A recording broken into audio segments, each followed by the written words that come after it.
Okay, chapter 40. This is the dream interpretation chapter when Joseph interprets those dreams. Really interesting stuff. You never know what's going to be there to help you out, how a series of events is going to be there to help you in your life. So it's always good to just be optimistic and to look for what can I do to keep things moving forward instead of I'm just going to shut down, which Joseph could have in jail. He could have just shut down, not talked to anybody, been an introvert, just kind of kept to himself, but he didn't. He kept enriching the lives of people around him, even in jail. He enriched the lives of those around him. He was helpful. He was kind. He became basically the manager of the jail while he's the prisoner, basically. So while in prison, Joseph interprets some dreams. So let's get into this. All right, verse 1, and it came to pass after these things that the butler of the king of Egypt and his baker had offended their lord, the king of Egypt. And Pharaoh was wroth against two of his officers, against the chief of the butlers and against the chief of the bakers. He put them in ward in the house of the captain of the guard into the prison, the place where Joseph was bound. So they're stuck in prison too because they basically didn't meet Pharaoh's standards of their work. Verse 4, the captain of the guard charged Joseph with them, and he served them, and they continued a season in ward. So realize this, verse 4 gives us his insight. So the chief prison guard says, Joseph, you're responsible for these two. And Joseph served them. That's that important. That how can I help enrich your life? That's that okay. This is the exact opposite. Consecration is the exact opposite of the Master Mahan principle. That is an important thing. Master Mahan principle is how can I turn your life into my property, my value? And the law of consecration is how can I take of my value and enrich your life? Very important. That's a very strong underlying duality we have in the gospel that I think most people don't fully understand exists there. But it is there, and it's very important to look at that. So, verse 5. And they dreamed a dream, both of them, each man his dream in one night. So the same night, the baker and the butler both had a dream. And each man according to the interpretation of his dream, the butler and the baker of the king of Egypt, which were bound in the prison. So they have this dream. Now, something that's important to realize about dreams and Egypt, okay?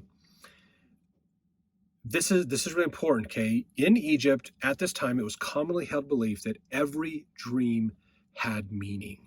There was something prophetic in every dream you had. In fact, they have in the high priests in the temple, when you had a dream, you would go to the temple, tell the dream to the high priest. They had volumes of books that they'd compiled over the years of understanding what did that animal mean, what did that action mean, what did your dream come to represent. They had huge volumes of books. We have those volumes of books today. Maybe not all of them, but a substantial amount of them today. In ancient Egyptian writings, we have these books that the priests kept in the temple of dream interpretation. So any dream was to be interpreted. There was some meaning behind every dream that happened. So now these two are in prison, and they want to understand the interpretation of this dream. So verse 6, and Joseph came in unto them in the morning and looked upon them, and behold, they were very sad. And he asked Pharaoh's officers what were with him, that were with him in the ward of his Lord's house, saying, wherefore look ye so sadly today? And they said unto him, we have dreamed a dream, and there is no interpreter of it. Joseph said unto them, do not interpretations belong to God? Tell me then, I pray you. So they're going, we can't go talk to the high priest about getting our dreams interpreted because we're in jail. So we don't know what the prophetic meaning of our dreams are. And Joseph says, wait a minute, guys, isn't it God that actually, if God gave you the dream, he has the interpretation of it. Why don't we ask God for help? Now, Joseph has an extremely close relationship with God. He's probably seen some dreams and some ideas himself that we don't have written down. In fact, the Book of Mormon actually gives us some insight into Joseph's life. He had some visions and dreams and things that were not written down in the Old Testament. The Book of Mormon tells us a little bit about some of those dreams. So look up Joseph in the Book of Mormon, and you can read about some of these dreams that he had, basically, that they talk about in there. So Joseph says, tell me the dream. Okay, I've had dreams. God's interpreted my dreams. I understand how to receive revelation. So he has a real close relationship with God. He can receive revelation, which is exactly what President Nelson is telling us to do today, folks. Have a close enough relationship with God that we can receive revelation ourselves. We don't need to rely on a prophet to tell us. We need to rely on ourselves connecting with the Holy Ghost. Prophets are important, but not more important than our direct connection with God. Very important point. And if you have questions about that, leave that in the comments. Hey, I'm not sure about that teaching. I'm not sure about that. And I'll either make a whole new video about it or respond to in the comments about that. So this is verse 9. And the chief butler told his dream to Joseph and said, in my dream, behold, a vine was before me. In the vine were 3 branches, and it was as though it budded. And her blossoms shot forth, and the clusters thereof brought forth ripe grapes. And Pharaoh's cup was in my hand, and I took the grapes and pressed them into Pharaoh's cup, and I gave the cup into Pharaoh's hand. So he suddenly has these grapes forming. He squeezes the grapes into the Pharaoh's cup. He gets a cup of grape juice for Pharaoh. And Joseph said unto him, this is the interpretation of it. The 3 branches are 3 days. Yet within 3 days shall Pharaoh lift up thine head and restore thee unto thy place. Thou shalt deliver Pharaoh's cup into his hand after the former manner when thou wast his butler. So he says that's what's going to happen. 3 more days and you're back to where you used to be. Verse 14 though, but think on me when it shall be well with thee, and show kindness, I pray thee, unto me, and make mention of me unto Pharaoh, and bring me out of this house. So Joseph saying, put a good word into Pharaoh for me, will you? Because I want to get out of jail and be able to serve Pharaoh more. Serving Pharaoh would be a lot better than being in jail. For indeed, I was stolen away out of the land of the Hebrews. Here also I have done nothing that they should put me into the dungeon. So he's saying, look, I got sold against my will into slavery, and then I got put in here against my will as well. So tell Pharaoh, put a good word in for me so we can find a job for me to do so I can get out of prison. I can get out of here, basically. Now, verse 16, when the chief baker saw that the interpretation was good, he said to Joseph, I also was in my dream, and behold, I had 3 white baskets on my head. In the uppermost basket there was all manner of baked meats for Pharaoh, and the birds did eat them out of the basket upon my head. And Joseph answered and said, this is the interpretation thereof. The 3 baskets are 3 days. Yet within 3 days shall Pharaoh lift up thy head from off of thee, and it shall hang thee on a tree, and the bird shall eat thy flesh from off thee. That's not a good dream. The baker is probably like, what? That's not you. The butler's dream was a lot nicer. What's going on here? Why is my dream about me dying and the butler got his job back? What's up with this? So, and this is probably not Joseph instantaneously coming up with this interpretation either. That is possible that Joseph did, but that would be an extremely close relationship with God, almost a seer type relationship. He had been a prophet by this time, basically, and had those blessings given to him, which is possible if you think about it, because Joseph got the garments of the holy priesthood from his dad, Jacob. So he probably was a high priest. He probably had the priesthood authority to be a prophet, to be that kind of a person. So maybe he has been developing his prophetic talents and connection with God during this whole time, realizing he's not necessarily what we would consider a prophet yet, but those gifts and talents that come with that are coming along. So it is possible that he has been developing this and doing this. Most likely he's also probably praying, taking time to pray and meditate and fast to know the interpretation of these dreams, okay? Similar, probably like what Nephi did. After Lehi, his father had the great dream of the tree of life and the great spacious building and all those things, that amazing vision. Nephi went off by himself to fast and pray, to learn and understand the interpretation. So he put himself in a spiritual mindset and he meditated on it to receive that revelation, and he got it. So that's most likely what Joseph did in here. He had the priesthood to be a prophet.